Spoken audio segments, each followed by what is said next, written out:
43. How to Pray. Part 15.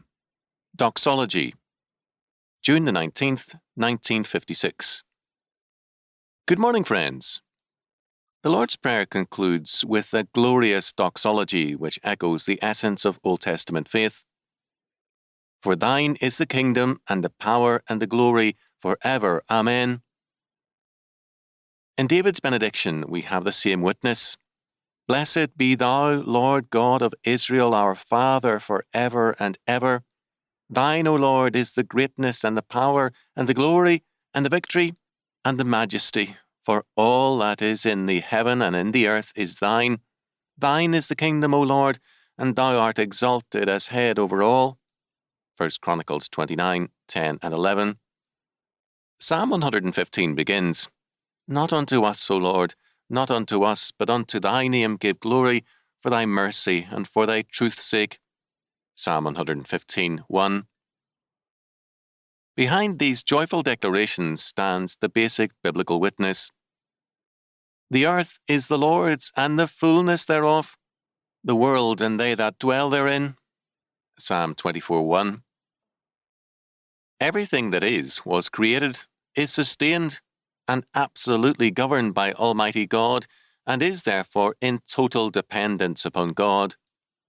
The very reason why we approach God in prayer, making all our spiritual and material wants and wishes known to Him, is given in this joyful doxology. We ask Him because His is indeed the kingdom, the power, and the glory. Thus, the heart of prayer is well stated by David. And now, Lord, what wait I for? My hope is in Thee. Psalm 39, 7. My soul, wait thou only upon God. Psalm 62, 5. We cannot pray except in this spirit and in this faith. For he that cometh to God must believe that He is, and that He is a rewarder of them that diligently seek Him. Hebrews 11, 6. Thus, one of the most significant aspects of the modern decline in the prayer life is well stated by Peter Eldersveld.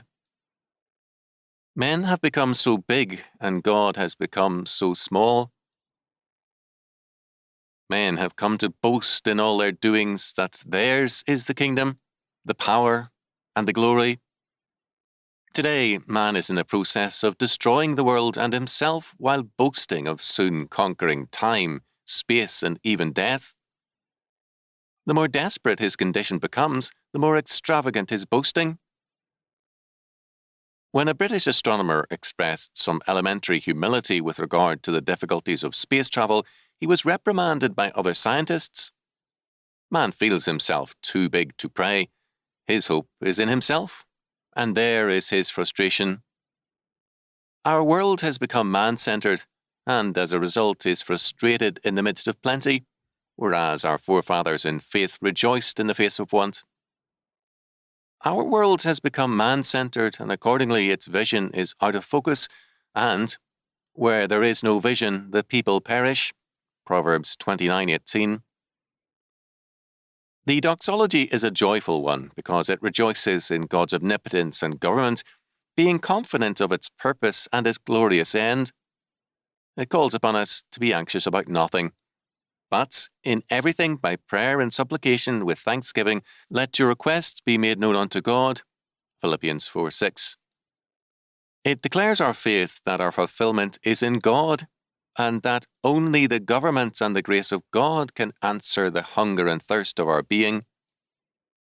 That there is nothing we cannot ask God for, because all things are His, and it is His express desire that we look unto Him for all things. More than that, it implies that our very growth is to be measured in terms of our increasing reliance and trust in the Lord for all things, and our obedience to Him according to His word.